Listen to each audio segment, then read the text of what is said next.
Good evening and welcome to Globespan 24x7.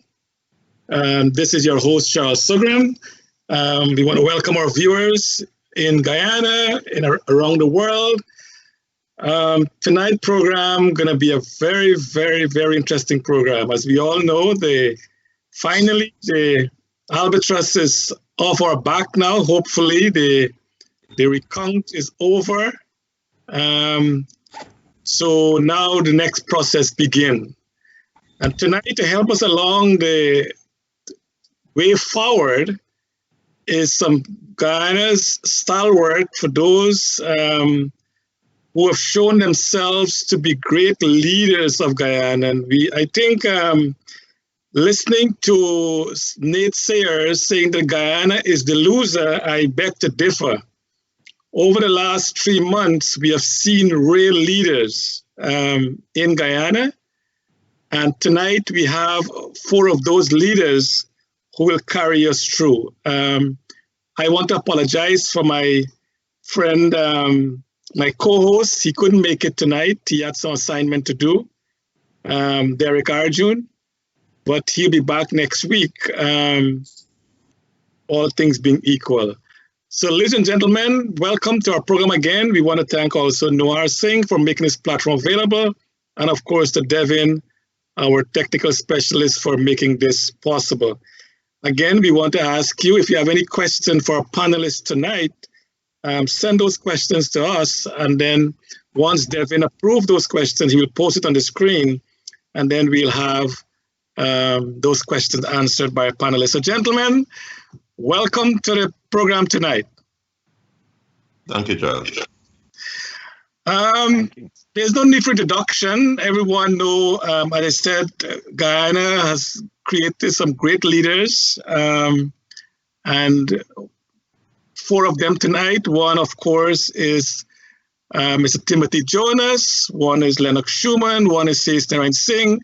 And we are honored to have with us Ossie Rogers. Even though he lives here in the US, his heart is also in Guyana as we speak. So, gentlemen, before we move on to ask any question, 33 days has come and gone. And our audience want to know, tell us in your own words. I know, Tim, you were deprived the opportunity to be there for a couple of days because of some fake thing about you, that symptoms that you had, these crazy symptoms. But with Says and Lenox, who were there for the 33 days, tell our audience what has happened over those 33 days, the high, the lows. Was there any bias in the commission?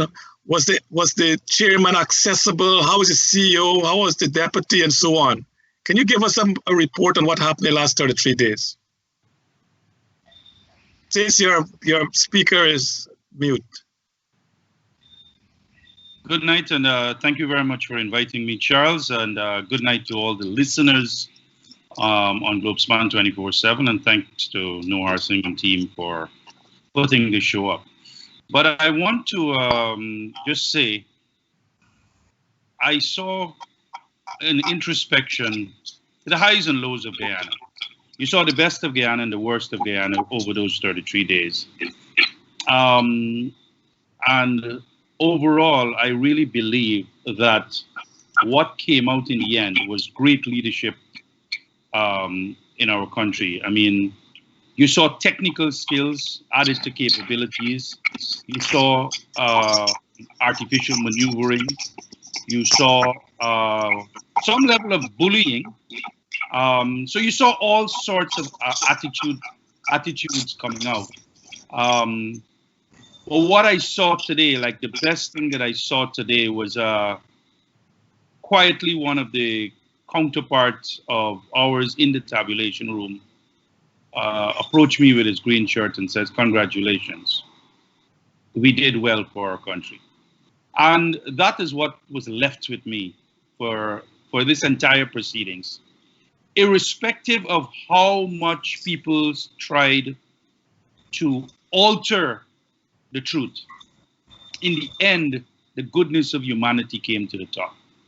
And I believe, and I want to echo the message mentioned by Dr. Irfan Ali, the president-elect of Guyana. This is not a time for triumphalism.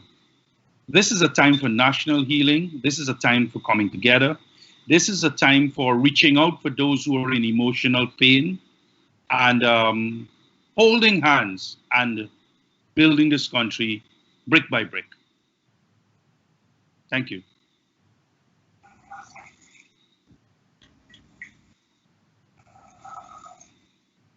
Hi, Charles. Can you unmute your mic for us? Thank you so much, sis. Timothy, I didn't see Lenox on, but Timothy, you want to give us a report what you think happened in the last 33 days?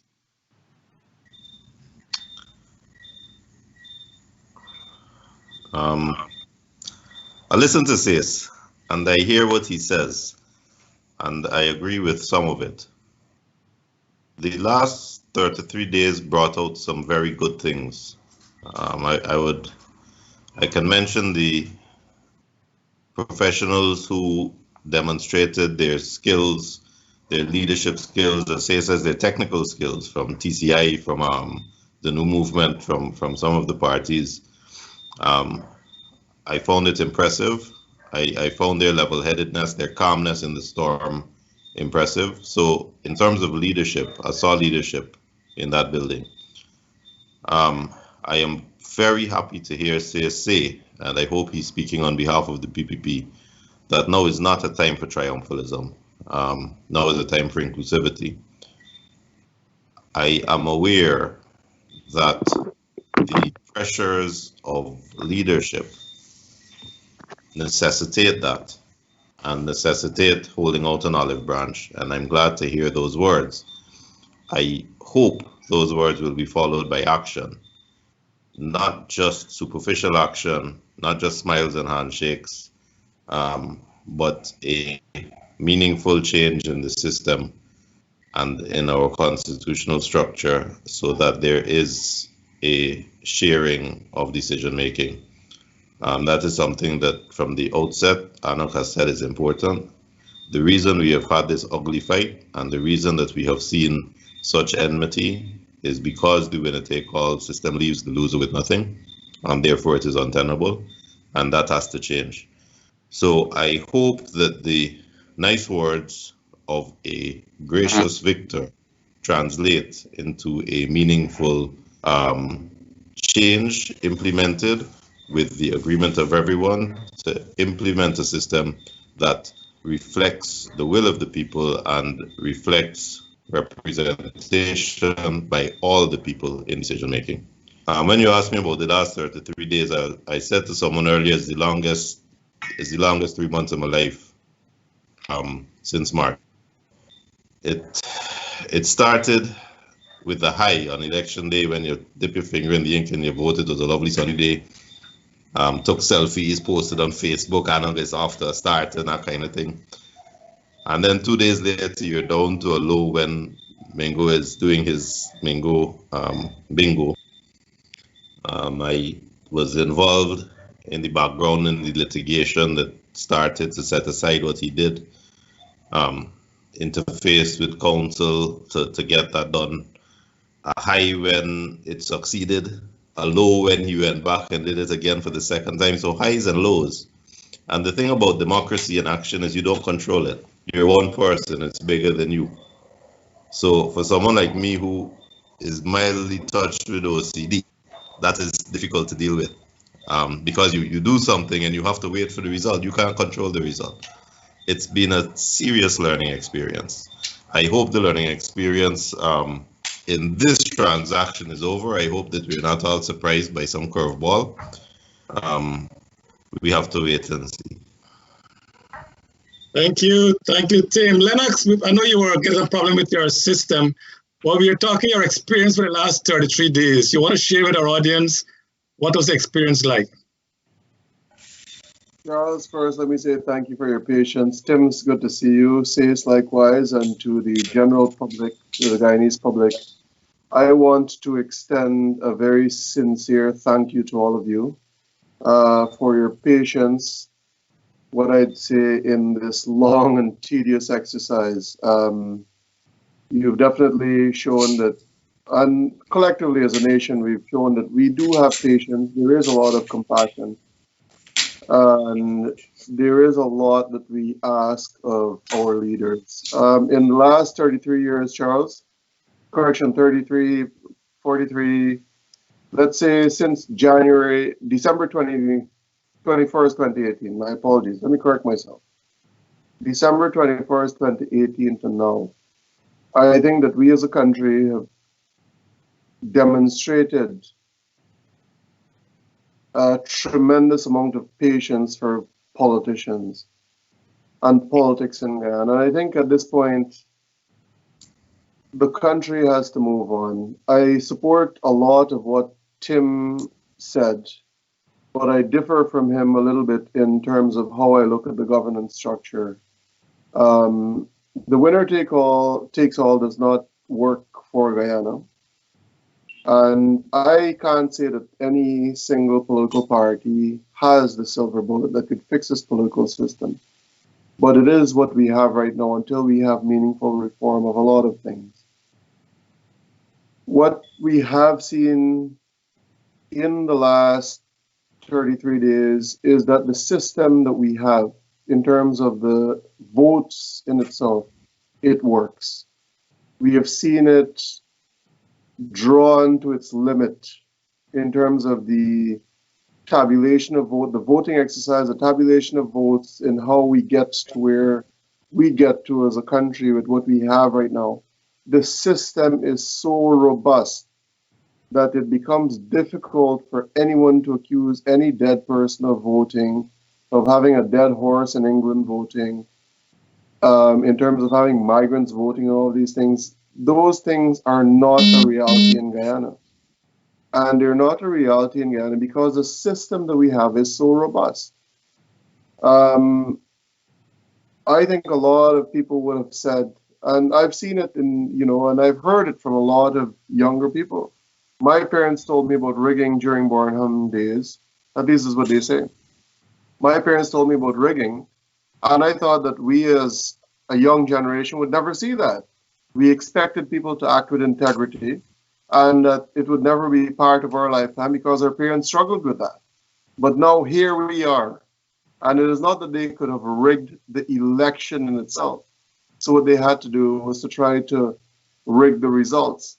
And the fact that we are at this juncture right now shows, once again, that the system works. I don't know how else to put that, except to say that all it takes is for a few rotten eggs. If the adage, a few rotten apples spoil the entire basket, is true, this is proof of it. It is just a few rotten apples in this sense. The Mingo, the Keith Lowenfield, the Roxanne Myers, the Vincent Alexander, the few of them that would have brought us to this point, had they been willing to accept the system and to say, look, the system works, we would not have been here. And this is where we are. We've concluded the exercise, and I think let's move on. Thank you, Lenox. I know, Ossie, like me, you are not in Guyana, but you want to give us your own opinion of what happened the last 33 days or so. All right, so thank you very much, Professor Sugrim, for having me on the program, and thank you to our brave soldiers that are sharing this platform with us, Faith, Lenox, and Mr. Jonas. Thank you guys very much for your work. I know that unfortunately, you guys were, except for Faith, the two leaders of the smaller parties were painted with a brush by the AP and UFC. With that being said, again, I say thank you to you guys for putting in the work on the behalf of Guyana. That being said, I want to respectfully disagree somewhat with Mr. Jonas. He said it's because of the winner-take-all system that caused us to be here where we are at this present juncture with this election. I want to disagree respectfully. It is not because of the winner-take-all system. We had the winner-take-all system in 2015 when the PPP lost power by less than 5,000 votes. And we were not at this point. We are at this point because we have a political party who has shown from its history that they do not accept the express will of the people, and they branch off into bullyism and all other trickery to gain power and to remain in power. That is why we are where we are today. That is what I want to see. Here in the diaspora, a lot of Guyanese in the diaspora, we became disappointed with the way our country was being portrayed, and we also were remain anxious for this process to be brought to a conclusion. We are now looking forward to the Honorable Justice Claude Singh to make the declaration, a declaration that is based on the numbers that were garnered from the recount, and let our country breathe and let our country move on. We in the diaspora will feel better. We in the diaspora will be able to lift our head high again because our country would have regained its democratic status in the world. Thank you, Ossie. Gentlemen, I want to paint a picture this evening, and then from there we'll move on. I want us to pretend now that we are at the mountaintop. The recount is done. We are at the mountaintop. From that vantage point, we can see the beauty of the valley below us. We can do couple things. We can stay up top of the mountain and enjoy the beauty up there, or we can run down individually and be like Humpty Dumpty and break our bones up, or we can join hands and walk down that mountaintop, get down to the valley and enjoy the beauty of it. Going forward, gentlemen, do you see our country moving forward hand in hand? And Tim, you mentioned it beautifully when you said, when you write an exam, and all of us had that experience, the pressure from you kind of subside, but it's not fully subsided until the results are declared. And when you pass, then it's a different feeling altogether. So we're this mountaintop experience now. What do we see happening going forward in Guyana? Tim, maybe you can start us. Well, what I just heard was interesting because I've heard exactly the same thing from the staunchest, most loyal APNU supporter who presumes to speak about the people in the diaspora and we the Guyanese. I heard your fellow commentator say, we the Guyanese in the diaspora can breathe again. And he said it without a blush, without a faltering. But what he really means to say is 45% of us in the diaspora feel we can breathe again. The other 45% are suddenly feeling desperate and kicked out. And that is why when you say we the Guyanese people or we the Guyanese in the diaspora, you're presuming a little bit too much, because I guarantee you, and I would challenge you to defy me on it, that half of those in the Guyana diaspora right now feel desperate and desolate and kicked out. And that is exactly why the winner-take-all system has to change. Because you don't speak for the Guyanese people, you speak for PPP. And there's another equally ardent APNU man or woman there in the diaspora who will, with equal sincerity, say, oh my God, these criminals are back, these horrible people are back. Exactly the language you use when you discuss those horrible other people, they use when they discuss you. And that same polarization and mutual hatred that you just expressed, although in nice, pleasant language and in sonorous terms, they feel the same way. That is what is the result of 50 years of winner-take-all, exclusive ownership by 45%. And that's why I say it has to change. So when you're talking about the mountaintop, Charles, I'm saying we need to invite the other 45% up to the mountaintop and let us all have a discussion on how we can all enjoy the view.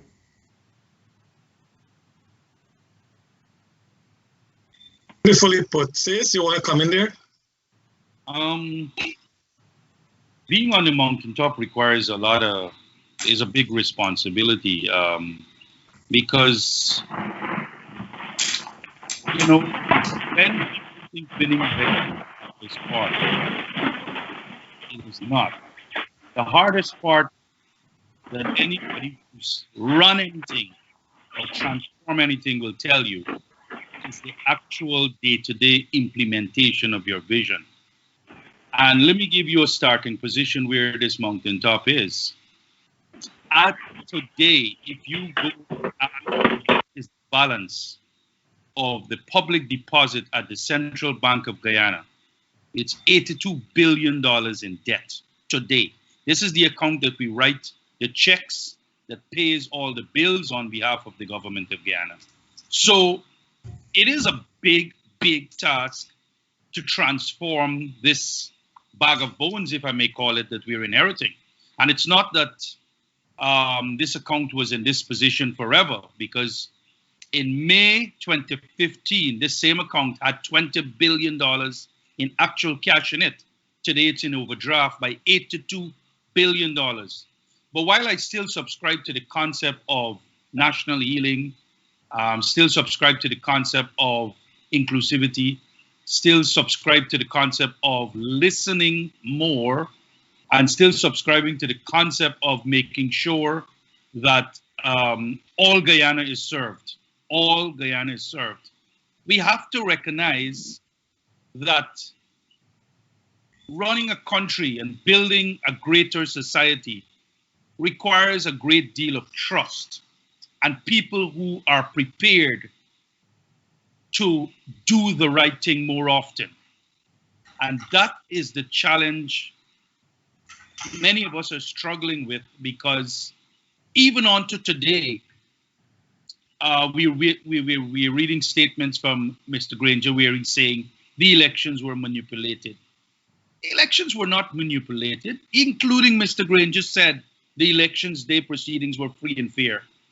Everybody under the sun knew that the elections results that were declared in 9 of the 10 regions were spot on, and the statement of recounts and this recount process confirmed that. They were off in most cases by single digits. The issue of contention was the manipulation by Mr. Mingo. And what I found in the room, every time the PNC wanted to get into, well, APNU, as we want to call him, APNU AFC, wanted to get into an argument, and you mention the name Mingo, they run for cover, because this is their ghost. The reality is they do not want to acknowledge this truth, that there was one criminal called Mr. Mingo who did a criminal act that benefited only one political party. And that political party still pretends that they did no wrong. We always follow the rule of law, Mr. Granger says. We follow the Constitution. We will abide by whatever is the decision of GECOM. But there's a big problem that he's saying one thing and doing another. And that is a dangerous situation, because leadership demands credibility. Leadership demands someone who can have a strong sense of purpose, can be credible, can be open-minded, and basically have the ability to see the truth through to the end.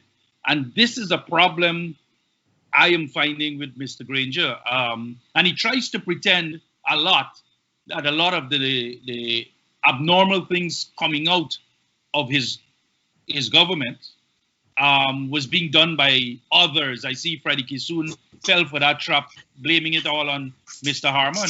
I am convinced in my mind, the intellectual author of this entire roadshow that we saw coming out of Congress Place was designed by only one man.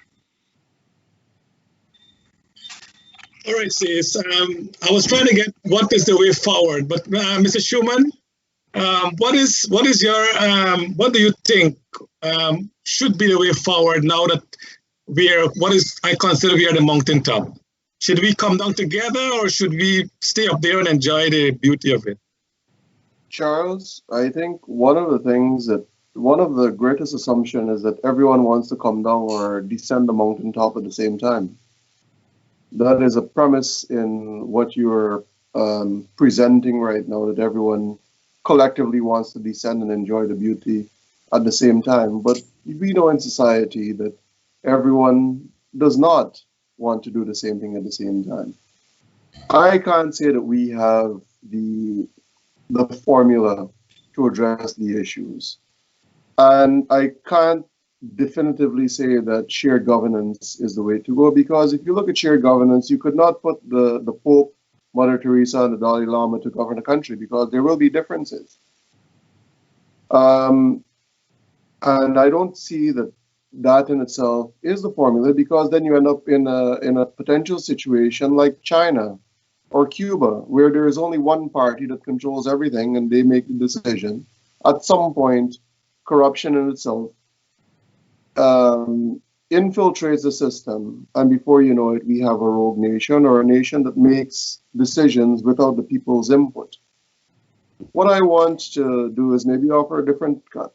The fact that we have seen, and we had this discussion previously, that it is the third parties that have brought Guyana to the point where we are in getting this recount, in ensuring that the democratic institution in itself is alive and well. And I think until we could reconcile a lot of things, I don't have a comprehensive list, I don't have a list per se, but until we could reconcile a lot of things, we have to find a way to ensure that third parties, or a third party, becomes the force that keeps both sides in check. We have a lot of healing to do in this country. We have a lot of things that we have to put right in this country.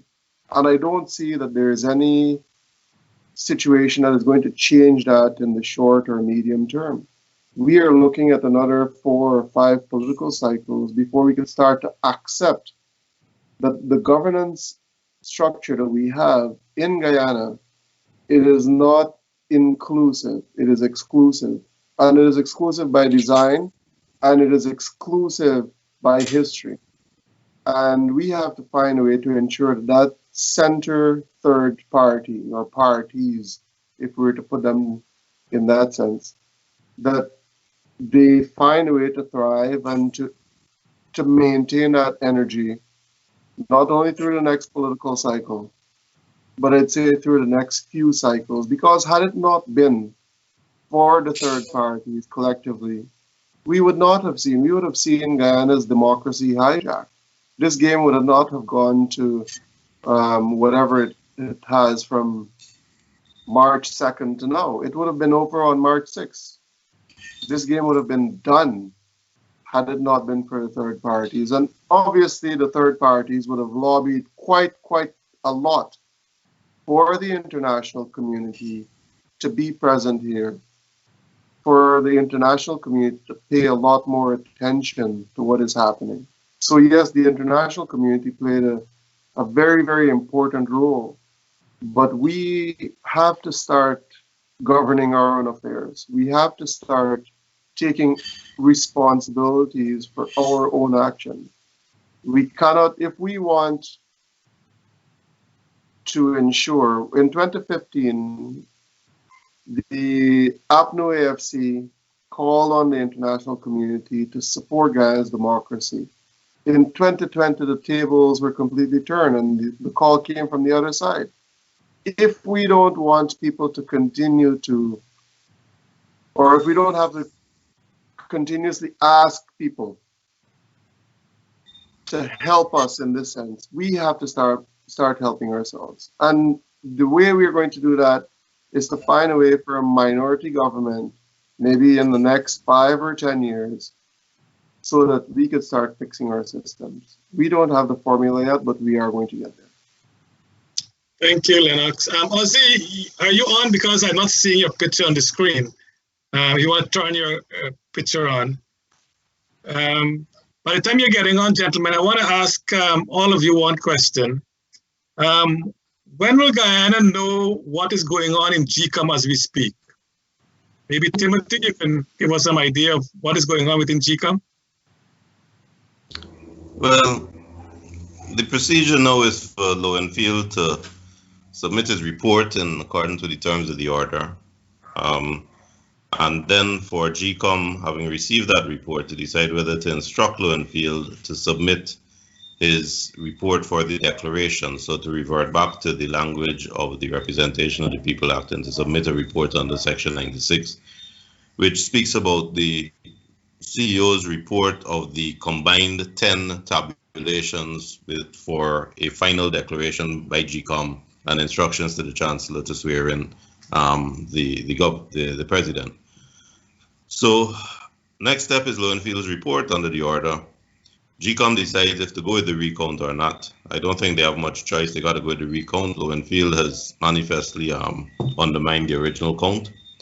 And then for Lowenfield again to submit a Section 96 report, which is a final tabulation of everything, announcing the allocation of seats and the winner, and for GECOM then to act on that report.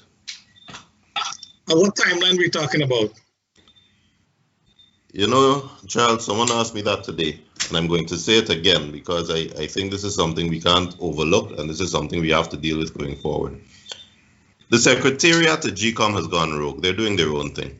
They have done their best by little small insults and little small acts of obstruction to exclude, to frustrate, to marginalize the opposition parties during this process.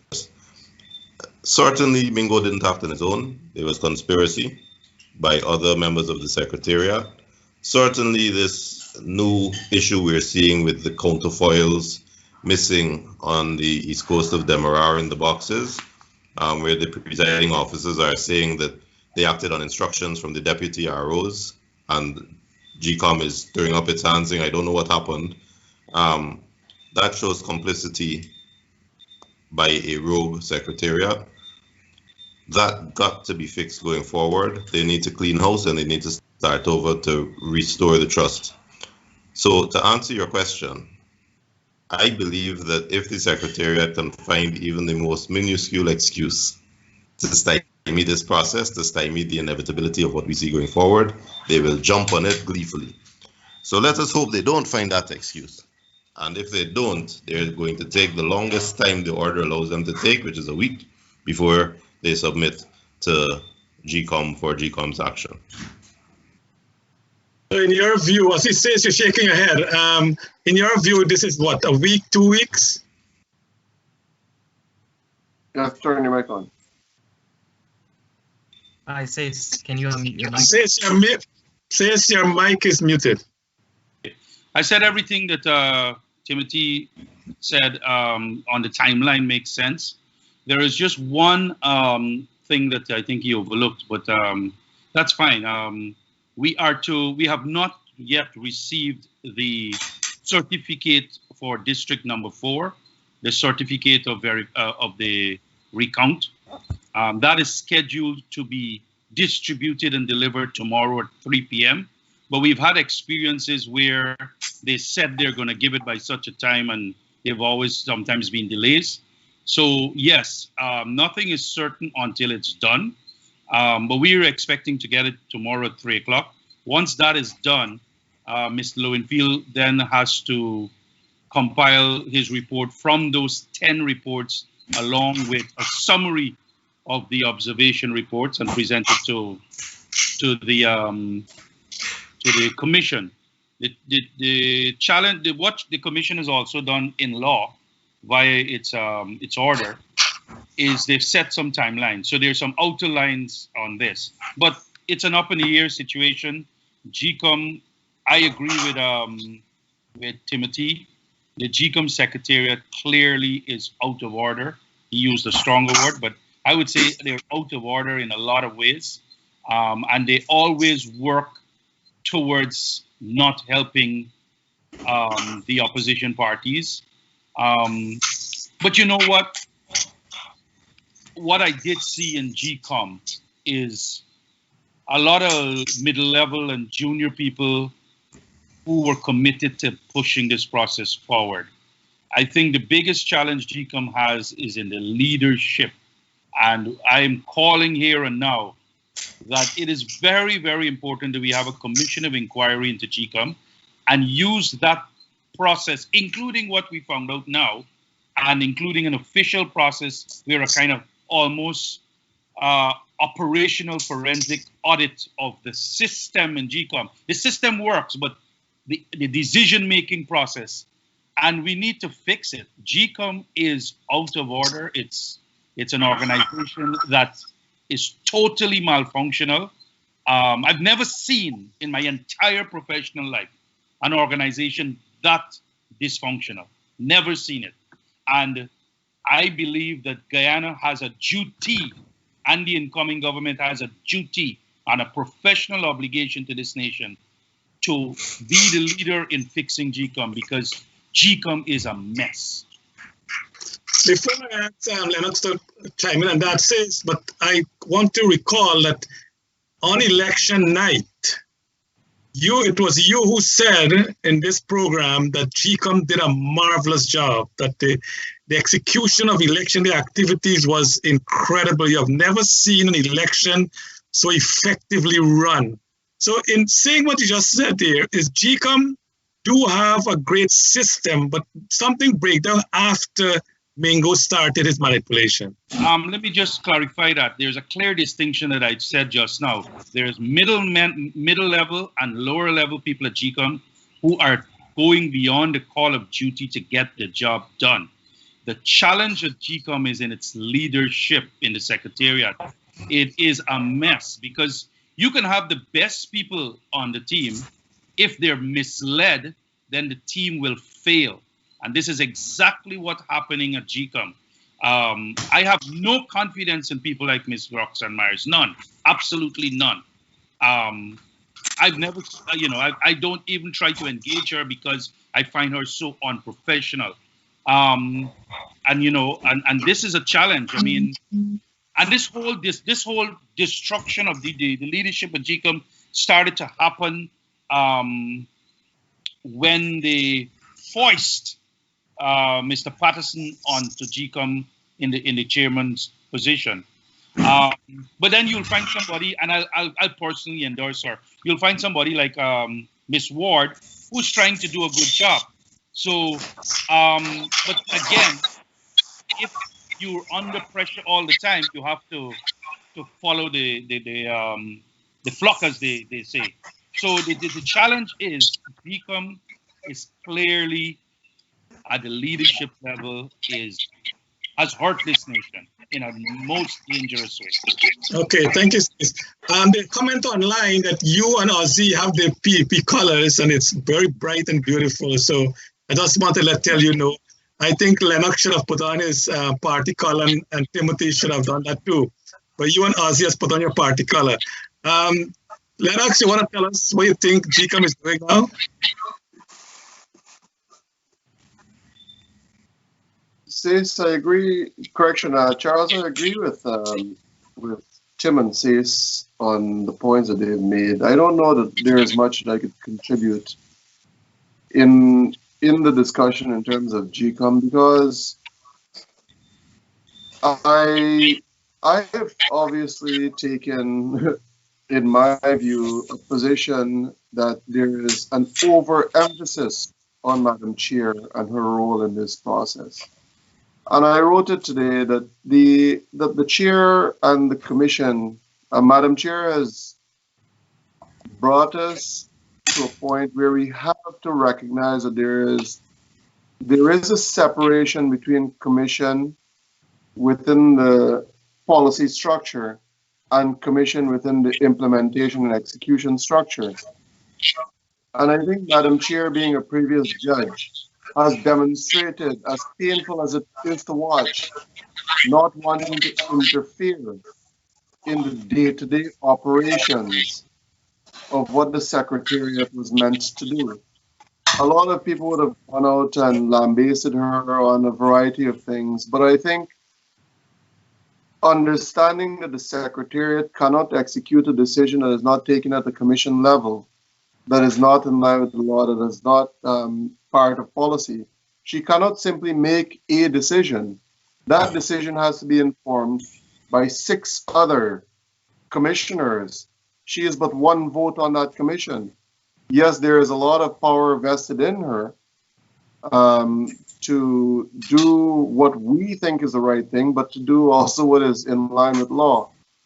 I can't say that I have a full grasp of the laws that govern that office, but I also know that had it not been for her commitment to doing what is needed for this country and doing it right, that we would not be here. This, had it been the previous chair that was sworn in, that was unilaterally appointed by Mr. Granger, had it been that person, these elections would have been done ages ago.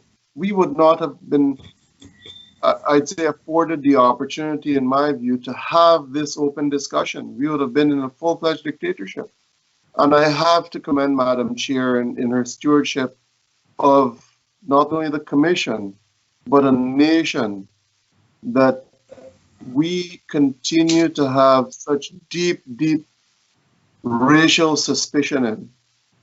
Yes, a certain amount of responsibilities have to be placed on her, or a certain amount of blame has to be placed on her shoulders. But she is operating within a commission that is so divided, not only politically, but I think if you look at it, there is a great degree of racial tension in that commission itself. And she has done a job that I don't think we could have asked more of her to do in this juncture in the history of Guyana. All right, thank you, gentlemen. When we come back, we want to talk about the Ossie. You'll have a question when we come back. Based on the final declaration, without Region 4 being, even though it's tabulated, says, as you said, it has not yet been signed off. But based on that, it appears as though there's a 33, 31, and 1. The 1 comes from that joiner list. When we come back, we'll talk about that 1 seat. So we'll be back shortly. This is Richard David, a man championing the cause of the people, a leader who wants to take his district to the next level, fighting for affordable housing, fair property taxes, fighting for tenants, fighting for protection and healthcare for all, especially immigrant communities and undocumented workers. I'm the opposite of Trump. I really am. I'm the candidate that came here without my papers. I'm the candidate, I am the American dream. My family came here and worked our butts off to rise up, and we're contributing to our society. We're taking care of our neighbors, and that's what immigrants have done forever in this country. That is the story of America. Even before COVID-19, Richard has been there for his people. He is a man who has worked in government for 10 years and knows how government works. He is the man who will make a difference. He is a man who will fight for you. We need to rise up. This is our time. If we don't make our voices heard now, we're going to continue to be ignored. Rise up, come out, vote. Please make this our moment. Vote for Richard David, District 31, and the elections on June 23rd. You can count on Richard. Rise with Richard. Let's rise up together. Globespan 24x7 is offering professional streaming services. Be at ease and let Globespan 24x7 handle all of your streaming services for talk shows, religious programs, funerals, and birthdays. Get professional streaming done with ease. Globespan 24x7 professional streaming services will give you the peace of mind that you deserve. Call 631-782-9272. That's 631-782-9272. Or email sales@globespan247.com. It's actually going good right now.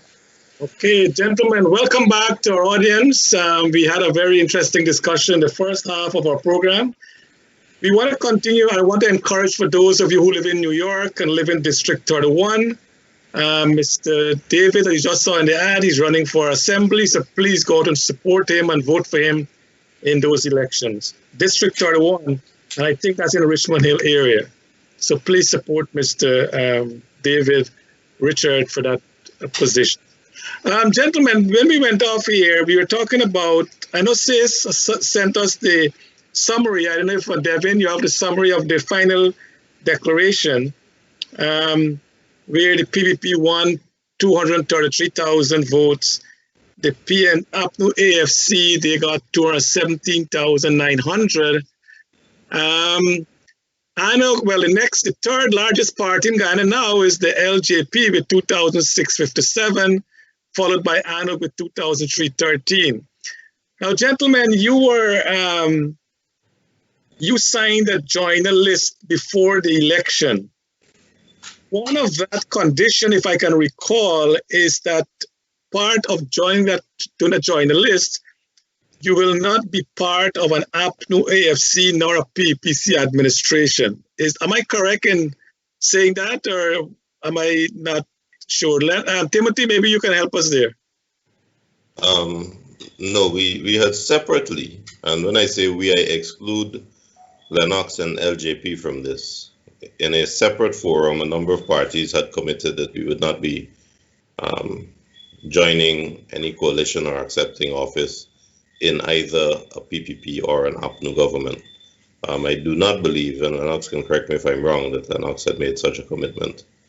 The joinder agreement is a separate, mutually exclusive conversation where we committed that if this event occurred, so if we did not, each of us, garner enough votes to earn a seat, the combination, the seats that the combination earned would be shared among us pro rata the votes that we did get. So as the numbers you just called are accurate, LJP and ANOG are almost even. So it would be almost 50-50 with a portion left for TNM. And the holder of that seat for that period of time, so for the first half, would be a representative nominated by LJP, and for the next period would be a representative nominated by ANOG, and then finally one nominated by TNM. By answering the question, Tim, will it be part of, with a 33, let's assume this is the final tabulation. It might change, maybe PP might get 34 seats. We don't know the final tabulation yet, but based on the preliminary estimate, the PPP will have 33 seats, APNU AFC will have 31, and the joiner party will have 1. If the PPP invite the joiner party to be part of, and I'm saying this because of what happened in the last, I think behind every dark cloud, there is a silver lining. And even though we went through this craziness for the last 33 days, well, since March 2nd, 3 months actually, what this has brought out, gentlemen, is some real great leadership in our young people and in the small parties. And I said in the beginning of this program, I am glad I was able to get 4 of the outstanding leaders in Guyana right now. That include you, Tim, Lenox, Sis, and Ossie. The thing is this, we have Dr. Asha Kisoon, we have Ms. Lamb, we have Mr. Yearwood, we have all these, these people who really, Sis keep mentioning it, all these young people who came day in, day out to ensure that the votes were counted and properly. And I've seen great pictures yesterday after the completion of the tabulation. The thing is, it is such an important part. So even though APNU AFC took us through this period, out of that darkness has come out great leaders like you gentlemen here. So my question to you is that with PPP getting 33 seats, let's assume that is the final count. Will this one seat that the joiner receive, will that be going to be part of the administration of the new government? Will we use that in that process? Maybe Tim, if you want to answer that, or Lennox can come in. Well, what I'll say to you, I think I had answered it, but maybe I could be more clear. A seat in parliament is just a vote. You vote yea, you vote nay when something is proposed, or you get to propose something. The agreement among the parties is that that seat, the holder of that seat, whichever nominee it happens to be, will neither vote for or against any motion or really propose any motion unless all three parties agree. Now, I can say to you now that Hanok has committed it will not be joining with either of the two large parties. So I think that answers your question. But in the context of just a seat in parliament, I don't think the question arises because a seat in parliament only votes yea or nay. It doesn't form part of any administration. That's a separate question. You're right. It's part of the separate agreement. But will you use that one seat? If you're invited, and Lenox may come in here, I think you will have the first shot in the seat in the parliament. If you're invited by the PPP to be part of that administration, will the joiner list candidate agree that they will be part of that administration?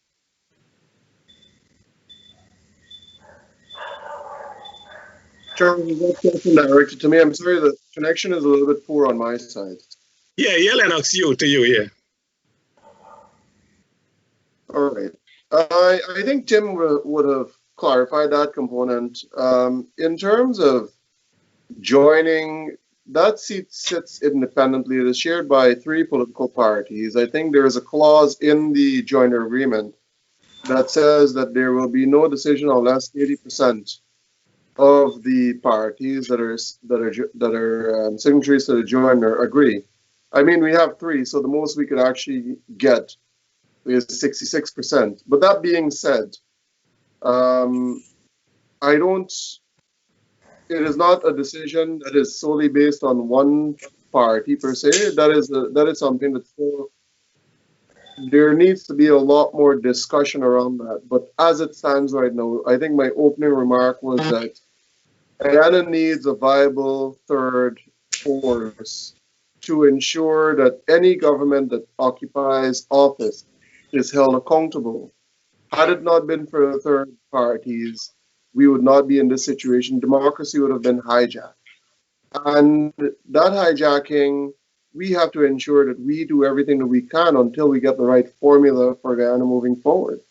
So there needs to be very robust discussions between LJP, ANOG, and TNM, and the other parties to not only use that one seat to maybe find a way to hold the government accountable in this 5-year term, but to ensure that it holds any government accountable going forward.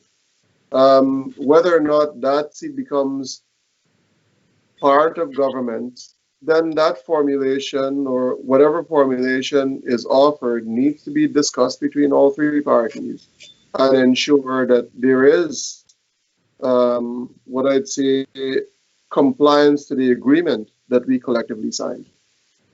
Before I ask Sis and Ossie to comment there, but gentlemen, Timothy and Lenox, wouldn't we be wasting real professionals like you guys if you're invited by President Ali to be part of his administration, knowing that you guys want to fix Guyana's problem? Why would you not be part of the administration of a President Ali if he asked you to join his administration? Timothy, you want to go first, and then I'll ask Sis to comment afterwards after Timothy and Lennox respond. Although I think Anak has made some progress since the election, if you just look mathematically at the vote, less than 1% of the country voted for us. Now we're going to do better in the future. But there's another party out there that represents about 45% of the population. If PPP is going to reach out to invite somebody to be in an administration to take part in decisions, I think PPP should reach out to the party that has 45%, either formally in a way of statutory reform or informally, but in a meaningful way, not in a superficial and meaningless way. You talk about one seat, but here's the thing in a parliament on any board in any situation in a democracy. If they got 51 of you and 49 of me, I have zero voice. So going forward in this parliament, PPP with their 33 seats will have 100% of the say. And it is for them to decide if they're going to be inclusive or not. What we are going to do, at least when I have a say, is make proposals and expose weaknesses to the public when our proposals are not actuated. But right now, the winner-take-all system has given the PPP a 5-year dictatorship, both in the executive and in parliament, and it is for them to decide if they will abuse it as APNU did before them and as they did before APNU, or if they are really going to meaningfully reform the system now. Well said, Tim. Lenox, before I say the comment. Let me jump in there, please. I want to highlight something, and I agree with Tim that there is the potential to give the People's Progressive Party a monopoly on the system. But I also want to offer this view that the Liberty and Justice Party also garnered 2 regional seats within the Regional Democratic Council, of which we become the balance of power in one region, which is Region 8, and we have 1 regional seat in Region 7. And I want to suspect that those seats in themselves could be leveraged to implement the kind of changes that we want. It may not be, we haven't done a full assessment of it as yet. We don't understand the strength of it. I don't think many of our members understand the strength of it. But I want to think that those seats in themselves will become very significant, because if you look at it, especially for Region 8, and you're given the chairmanship for a region, it obviously gives you a different sense or a different bargaining power in that sense to do what needs to be done. And it is something, once again, that our political party, we are going to have to sit down and talk about that. And if we are going to use that, do we use that now to support building a center force? Or do we support it, or do we use it to build the Liberty and Justice Party? I think these are discussions that I'm hopeful that the Liberty and Justice Party will have with ANOG and TNM and the other small parties, hopefully in a fairly short order. Because there is a lot that we can collectively do. It is now, how do we go forward doing that? The second part of that is we got into politics not for politics. We got into politics because we wanted to help the common man, to help the people on the ground. How do we ensure that their voices are heard?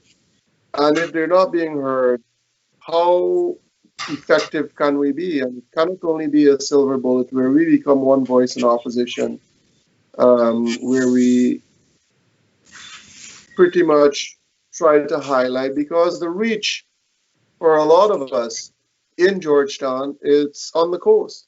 There is a massive population that is not reached by the internet that still are asking for updates on the elections, thinking that one party would have won a whole host of things. So we have to find a way to ensure that those people in themselves don't lose their voice. And if that is within that viable third force, or if it becomes part of the opposition, or if it becomes part of the administration, those are still discussions that need to happen. It is not, I don't think that it is fair to ask that question right now, because there is still a lot of talking that needs to be done. Beautifully said, Lenox. Sis, before you, you will be part of the next administration of the PPP. Oh, you think? Do you think so? Oh, I know that. I don't know about that, because, I mean, the way our constitution is designed, everything is in the hands of the president now, as we know. As we saw. Before you answer the question, Ms. Edith Singh says the PPP need to prove to the people that they will represent everyone. Would you think a President Ali will reach out to all these young people you talk about who work so hard to ensure democracy was in its forefront? Will they all be invited to be part of this administration of Dr. Ali? Well, as I just reiterated, the way our constitution is designed, the presidency is a very, very important role. A lot of power resides in that role. What I do know so I can't speak on behalf of the president. That's only his mandate. But what I can say is that I've observed a willingness to invent the future on his part. And from all his public statements, he is committed to a process of reforming of the governance system in some shape or form. But we must not forget, and I think while a lot of people are talking that we need to fix the system of governance, there is a reason why the Granger administration failed.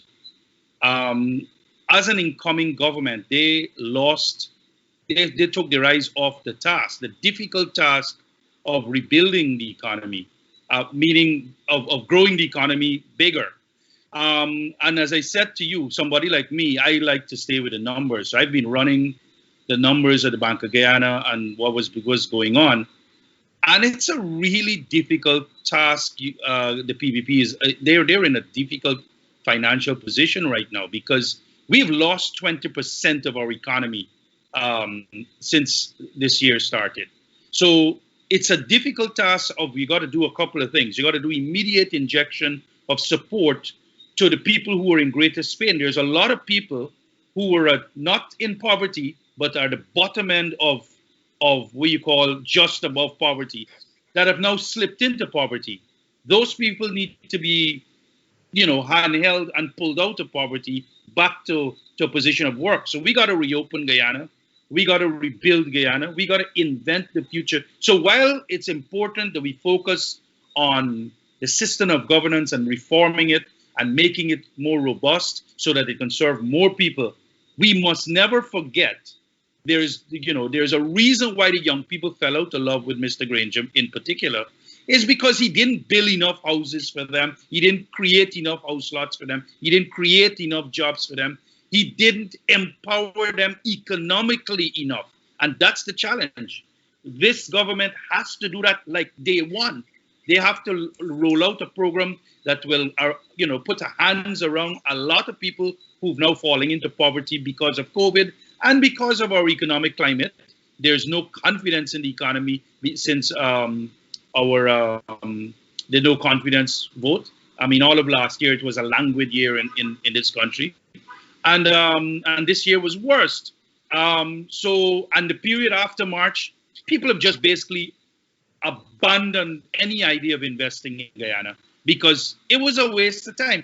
Nobody wants to be part of a dictatorship and a grouping or a government whereby the rule of law is not followed. So while I'm grateful to all the stakeholders, everyone, including all the small parties, civil society, it's very important we understand, in addition to fixing the system of governance, we gotta fix this economy because Guyana is younger, and the younger people have different demands from their fathers and mothers. They want houses, they want jobs, they want opportunities, they want to climb the economic ladder, and that's the role of a government, to creating a path for growth. So in my final analysis, all parties can help in this healing process because that's a big impediment since independence. Guyana has been unhealed since independence, since the split in 1955 between we call Jagan PPP and Bornomite PPP.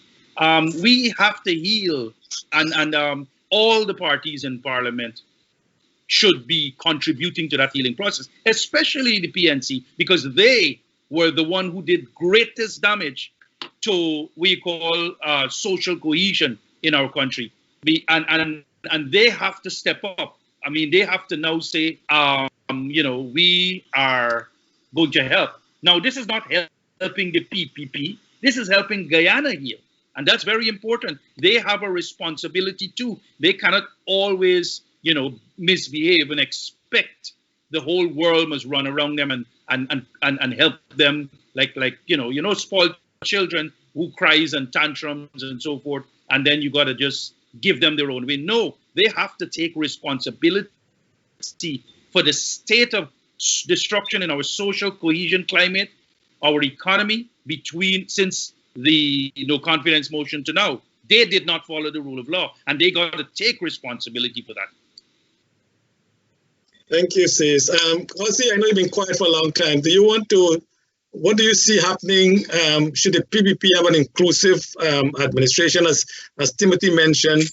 The PNC and AFC, they have 45% of the votes. They got 217,000 votes. They got a lot of support. The thing is, in my view, they have squandered it over the last 33 days. Well, the last 3 months. But should the PPP reach out to them to have an inclusive government? What do you think? The leadership of the People's Progressive Party, Civic, has already indicated that they are willing to have an inclusive government. And I believe that someone mentioned about a silver lining behind a dark cloud. And I believe that Guyana is at an opportune moment. From the time the official declaration has been made by Madam Chairman, I believe it is time for every single party to start to reach out to persons who are not traditionally their supporters, especially the governing party, which will be the People's Progressive Party, to reach out to all the stakeholders. And I've heard a speech by Dr. Ali, and he already indicated his willingness to reach out and to mend and to bridge the gap between Guyanese. Listen, I've always said to my friends in the APNU, AFC, PNC, I've always said to them, listen, my 80% friend is not my 20% enemy. We are all in this thing together. We can disagree on policies, but that does not make you our enemy, because at the end of the day, we all have a nation to build together. And every single person, every single Guyanese is important to this nation building. And I am very, very happy that the tone that our presidential candidate, now President-elect, Dr. Ali, has been setting from day one that he was elected as a presidential candidate for the PPP has always been a way of reaching out, mending fences. He himself and also our General Secretary has already put on record that, listen, the past PPP government, we made mistakes. They made mistakes, but this is not the time for that. This is the time to think beyond party and beyond self. This is time to think about Guyana, because Guyana has been suffering for too long. Guyanese people can do better, but the only thing that is always hold us back is during elections time, when we separate ourselves into groups and we see our brother and our neighbor as an enemy. We see our brother and our neighbor as an enemy that we were close and respectful to each other just before we enter into an election season. So I'm saying that we have an opportune moment. Our presidential candidate has already indicated his willingness to mend fences and reach across the aisle and work with every party. And I believe that my country is ready now, and we're gonna get it done together. But we also have our friends in green who have been reluctant up to this moment to think bigger than party and self. And this is an opportunity for them to do so. First, with conceding and accepting the will of the people, and then coming to the table with their ideas of how we can work together and let every single Guyanese, regardless of their skin color or party color, feel as though they're part of the Guyana fabric. Thank you, Ossie. Gentlemen, when we come back, I want to go back a little now. What about if APNU AFC, the coalition, goes to the court to either prevent the declaration of the result or to prevent the swearing in of the new president? What happens next? So I want you to ponder that as we go to break, and we'll come back in a minute. Hello, this is Albert Baldio, your public advocate and former Democratic district leader. In these trying times, we need fresh leadership, tolerance, respect, and inclusion for all of us. God has heard our community's prayers that we overcome evil and get back to fighting for you. He has given us a bigger platform to fight for democracy also for our beloved Guyana. Please vote for me to become your next assemblyman. Absentee ballots have been mailed back to all who applied, but you can still apply for one now at nycabsentee.com. nycabsentee.com. The deadline ends soon. Tick off temporary illness and vote for Albert Baldio when the ballot comes back. You do not have to leave your home to vote in this election. This is about all of us, not me. Together we will fight, and together we will win. Please vote for me, Albert Baldio. Give me a chance to fight for you. God bless, and let's stand together. January marks 1 year since Globespan 24x7 embarked on this initiative to offer a platform that brings in all sides, all points of view, and all concerns. Viewers in Guyana and across the world are participating in discussions that are bringing to light issues relating to social, economic, and political matters that have been plaguing our nation. Globespan's platform offers Guyanese to express their concerns and discuss solutions in the political realm, thereby addressing the polarized situation. Discussions also include social ills, such as alcoholism, domestic violence, and suicides that have been plaguing the people. The platform also mitigates the brain drain by having speakers that live in Guyana and across the world participate in these discussions. This concept will avail a broader view for the benefit of all Guyanese, so Globespan needs your support to offset the expenses. Kindly contribute by clicking the link in the description to help support these programs. Okay, welcome back. Thank you very much. And I'm glad that in our advertisement, again, for those viewers who are living here in New York, there are two Guyanese who are running for assembly, Mr. Baldio from District 24 and Mr. Richard David from District 31. So please support them if you live in those districts so they can become our assembly member.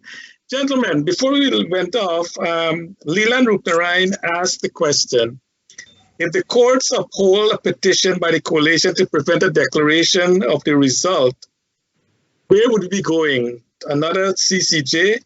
And Dr. Rose asked, again, I think, Tim, you mentioned it, when was a timeline set out in the order for GECOM to declare the result?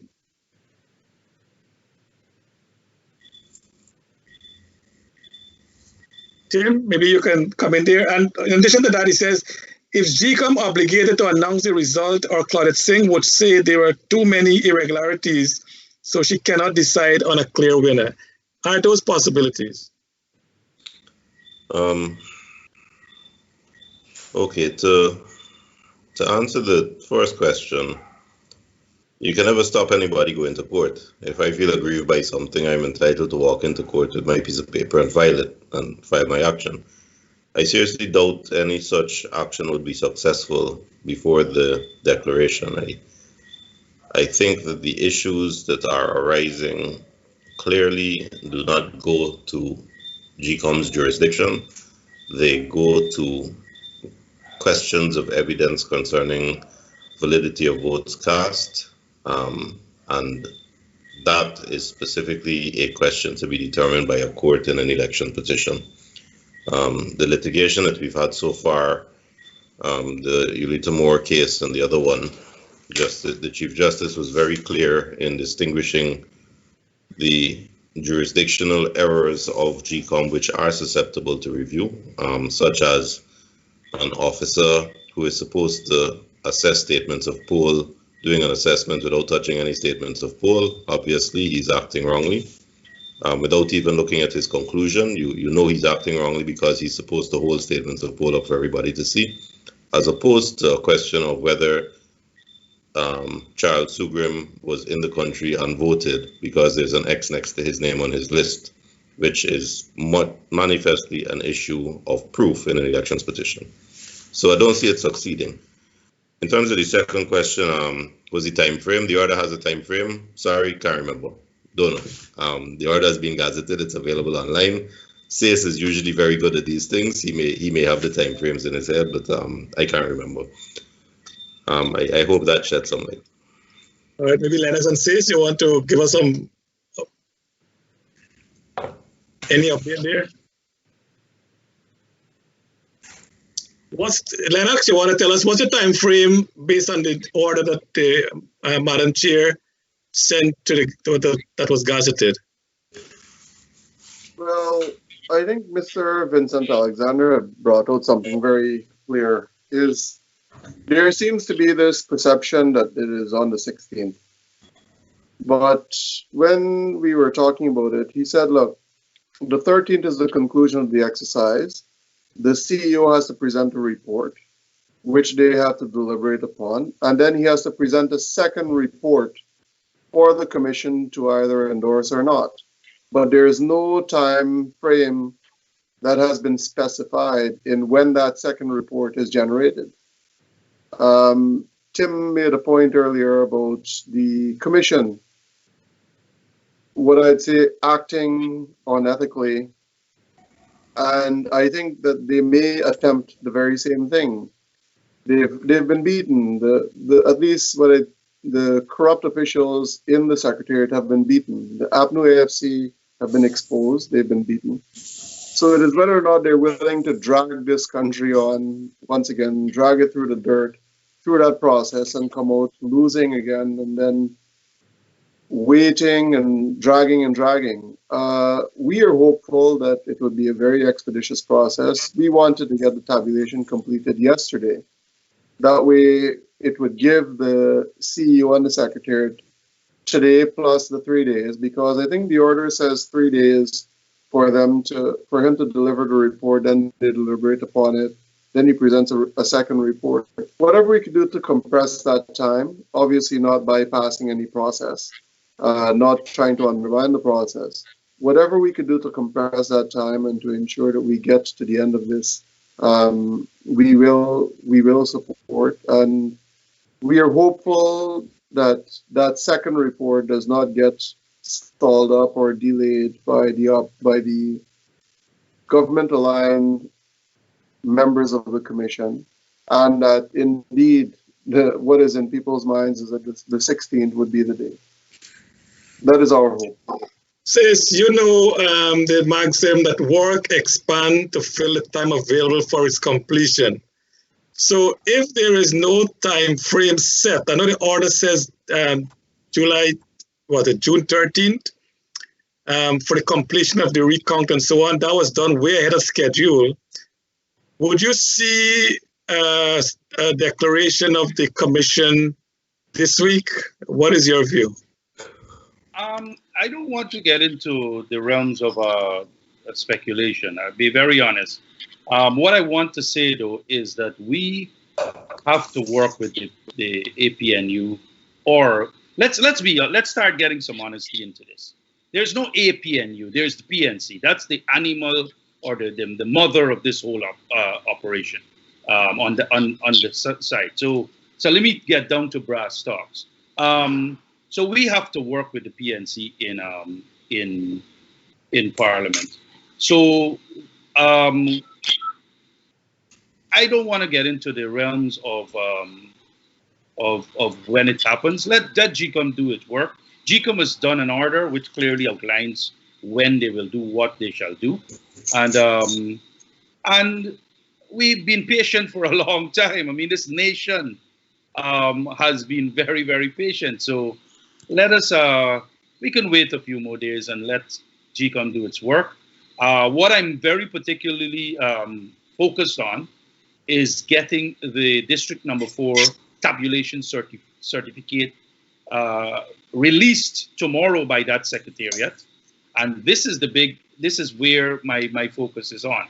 As to when Mr. Lowenfield will complete his report, he has a legal timeline that he's working within, and I don't want to cloud or cluster his runway. Let him land his plane, and then the process, of course, as Tim has said very early on, in this program, the commission will meet and deliberate on his report, and the commission will issue a decision. And then let's all start focusing, as you use the philosophy of on the mountaintop. Let's see how we can mold this nation as one people. It's a difficult task, but it's not impossible. And this is the time where everybody has to give a little bit more and reach out. And I am hoping that the PNC can reach out. I mean, you can read in today's Kaichor News, the coalition tells GECOM it cannot declare elections results. And that was pretty disturbing statement from them, because this is the time to reach out. I mean, I understand they've lost, and I understand they're in pain, but the bigger man has to come to the front now. And everyone, as I said initially, no triumphalism. We have a bag of bones as a country to rebuild, because it's not in a great shape. And the task it needs a national effort. So let's not, let's just hope for the best, and hope everybody thinks about Guyana first now. Okay, so gentlemen, as we begin to wrap up, and Ossie, I'll give you first to go, but I think what you just said says, I think the president-elect, based on not the unverified numbers, GECOM has to declare the result on the. He did reach out to the community. I think, as Ossie mentioned as well, he did reach out to all the parties. I think he reached out to Guyana. His statements were very encouraging, and I hope that by the time we meet next week, Monday, that the new president would have been sworn in, and we would be here talking about the way forward of the new program for Guyana. And I think I totally agree with Tim that even though the opposition leader was saying that the actions of some of the leaders within APNU now do not bring any comfort to work with them in an administration. I think there are still great people, good people within APNU AFC that the government can work with. And I look forward to that being the process forward as we bring healing to our land. So Ossie, in closing, what do you see in your own view, what will happen to Guyana in the short term within the next week or two? And then once the president is sworn in, what do you see? How do you see Guyana moving forward? All right, so the ball is now in the hands of the chairman. The chairman, because elections, we hear this all the time. We've heard it a million times. Elections is a numbers game. And we have the official numbers. And the official numbers put the People's Progressive Party on top of all other parties. So now it's just for the legal things to happen to get to the declaration based on those numbers and start moving forward with the swearing in of the president. I heard you ask about that. Once there's a declaration that the PPP won the elections, nothing can stop the swearing in of the president. That is statutory. Nothing can stop that. So they can't run to court after a declaration to stop the swearing in of the president. Once the president is sworn in, I think that is the time when we need to, right from day one, let APNU, AFC, and every other person that may not be happy with Irfan Ali being their president, let them understand that this is about Guyana. This is about Guyana. And give him an opportunity and a chance to govern. Give him an opportunity and a chance to govern. Welcome him in your communities, and let us start to I was going to use a strong word, but let us start to beat back the ghost of racism that always seemed to raise its head in during our elections period. We could do it. Every single one of us can do it. We just have to search in our hearts of hearts and see, and we will see that we don't have our political differences.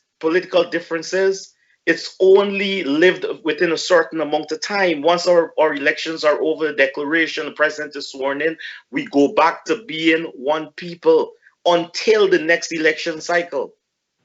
And we need to get rid of that right there. Once we get rid of that, we can move forward. So what I hope to see our friends in green start mending their ways, accept that they have dabbled in skullduggery to steal an election, and move forward knowing that, listen, or there must be some degree of not to us or not to the PPP or anything, but the Guyanese people, some degree of repentment to the Guyanese people, and from there we can start looking and start moving forward as a people. That's what I'm hoping to see. And I am calling on every single Guyanese to think big. Think big. Stop. The time for small thinking is over. Think big. Think Guyana. Don't allow any whisper campaign to come and tell you that because Sace and Ossie has two different colors of skin, we should hate each other. Think bigger than that. Think Guyana. And once you think Guyana, we are on the verge of great things in Guyana, because we've already, I know that I'm going a little bit too long, but I'm going to end here by saying this. We already have the resources. Now it's time for us to put our human resources to work. And once we put that to work, Guyana can change for the better. Thank you. Thank you, Ossie. I know, Sace, before you give your closing comment, Ossie keep mentioning the other side in green. So if we mix the green and the red together, what color do we get? Is it purple? Is it, I don't know what color you get mixing green and red together. So maybe that's the way forward. And what is your view, Sace? Do you see we having a bright future ahead of us? Bearing in mind for us. Your technical question: when you mix red and green together, what do you get? You get yellow, you know. Oh, yeah. Anyway, that's a science question. But my closing statement. You know, on Sunday when we did the last bit of counting, I'm generally an early riser, but I had a pull towards going and walking on our seawalls. I did a Facebook video on it. I wasn't prepared. I just felt surreal. I felt like hollow and empty, if I may use those words. And while I was walking, I just reflected with the waves there, how different kinds of Guyanese were there bathing. And also what came to my mind was that none of us choose to come to this country. Our ancestors did not choose to come to this country. Some people were forced via slavery to come. Some people were forced via subterfuge and deception to come. They were conned into coming to Guyana. And some just saw it as coming to a land of opportunity because they had huge debts in their base country, their home country at that point in time. And they were running away from their miseries. The bottom line is, we didn't choose, my foreparents didn't choose to come to Guyana, but they came. And similarly, Ossie's foreparents didn't choose to come to Guyana, but they came. They were here.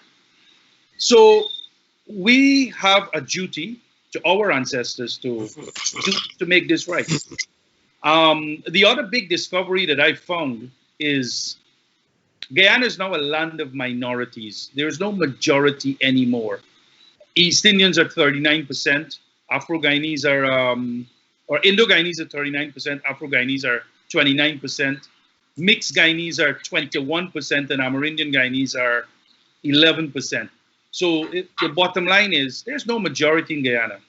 And because of that, we have to rule as a nation of minorities. So the bottom line is I have total confidence in President-elect Dr. Irfan Ali, because I've been up and close with him, and I can tell you something. He does have a vision for Guyana. And a lot of that is buried in his plan to get young people economically empowered.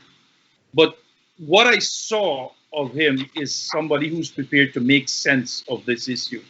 And that statement of reaching out, preaching healing at this point in time rather than triumphalism, was a quite instrumental, informative position for me. It reminded me that we got to get back to basics and basically fix this country one brick at a time. But a big mistake that was made during this election was this. A lot of people thought winning an election is through a television screen or a newspaper article. Elections are won in the ballot boxes, And that is why I want to take this opportunity to thank all Guyanese, because they exercise their franchise in every villages. I worked in the Upper East Coast Demerara community, and I remember working in Anse Grove, which is a strong PNC community support base. Those people came out by the hundreds to vote. They exercised their franchise. They wanted to vote, and they had a chance. So that's why I said election day was good. So in closing, I just want to say Guyana had an opportunity to exercise its franchise versus one man, one vote. Of course, one individual in the form of Mr. Mingo and whoever was his intellectual authors tried to vary that principle. But what I see for a future for Guyana is we need to move faster to a merit-based society, an opportunity-based society, and a society that is economically empowering.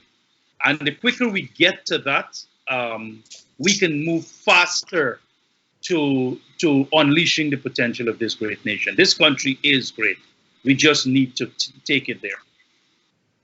Thank you, Sis, and we'll hold you to that as part of the new administration. Meritocracy should be the #1 issue to bring our country out of that. I know Lenox is having problem with his computers, so he's left us. But Timothy, Sis and I are of East Indian origin. Ossie is of African origin. Lenox is of Amerindian origin. You are in between all of them.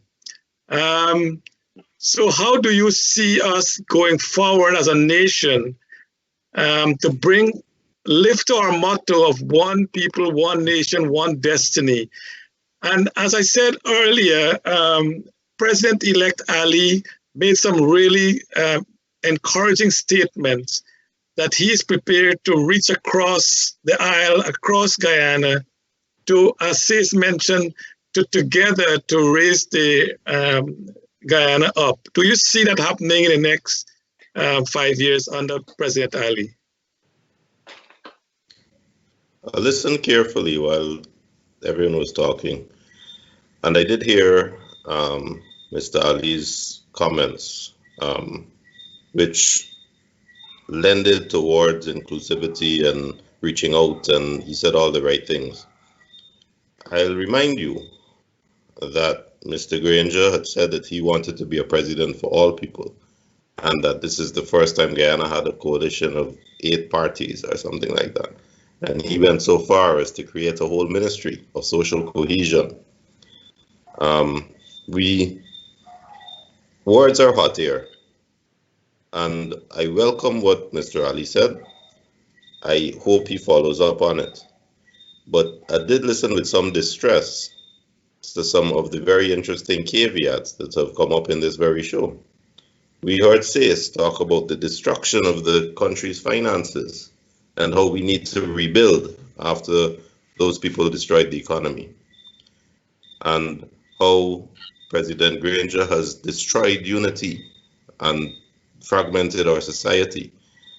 I heard Ossie say that we have to rebuild the and we're almost come together and we're one happy nation and all of that and all of that and all of that. But all of that is hot air.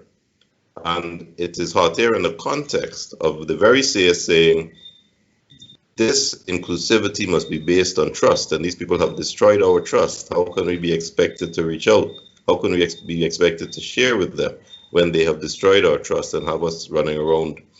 Now, what I hear from that is one side who is now apparently going to go into power already saying that they must reserve the right to choose and dictate who they negotiate with for inclusivity. And that's not what inclusivity is about.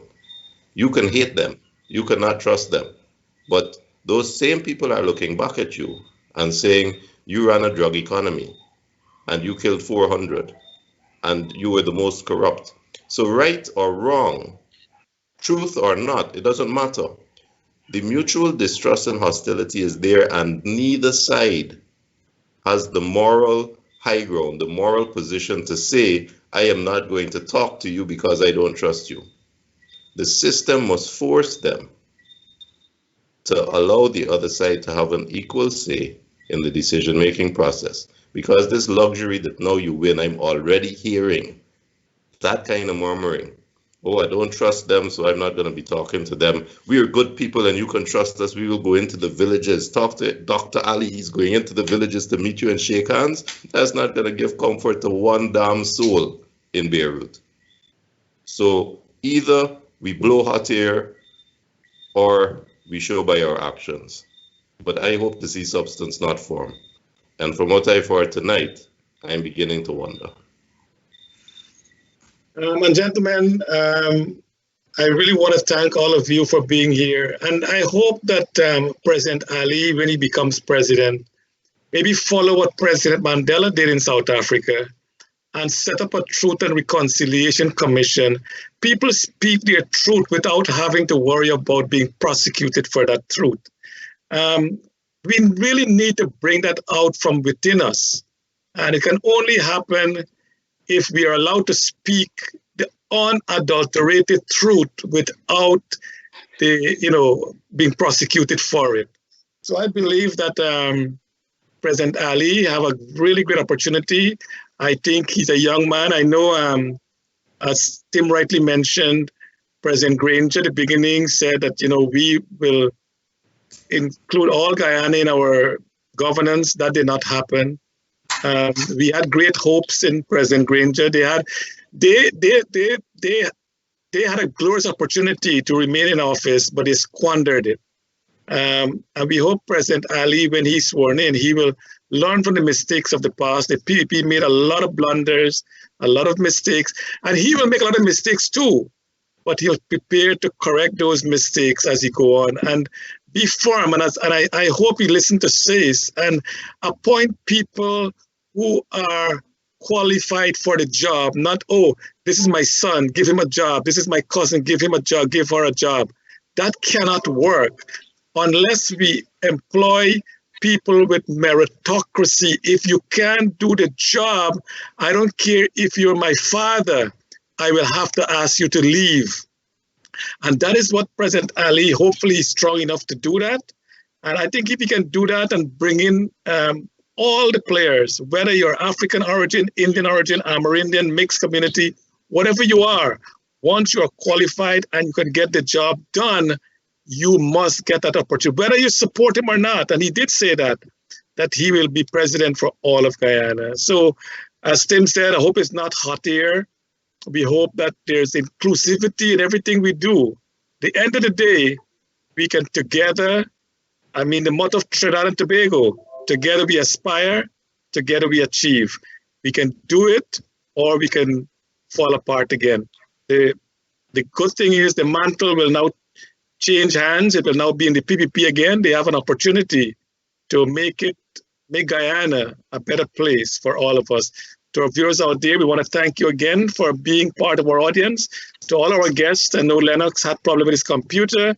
Tim, thank you so much. You always, as I said, You have become a name in every home in Guyana now, and they look forward to you to contribute a lot more to our country. Sis, you have left the United States, gone back to Guyana, and I hope that God's willing you will do great for our country. To Ossie, I think you'll also be going back to Guyana. Share to help us together, we can build our country. So, and Lenox has left us, so we want to also thank him. And to Nohar Singh, we want to thank him for making this platform available to us, and of course to Devin, our technical specialist, for doing all the great work. To our audience out there, be safe, and hopefully when we meet again on Monday, we will have a new president in our dear land of Guyana. So thank you so much, and God bless all of you.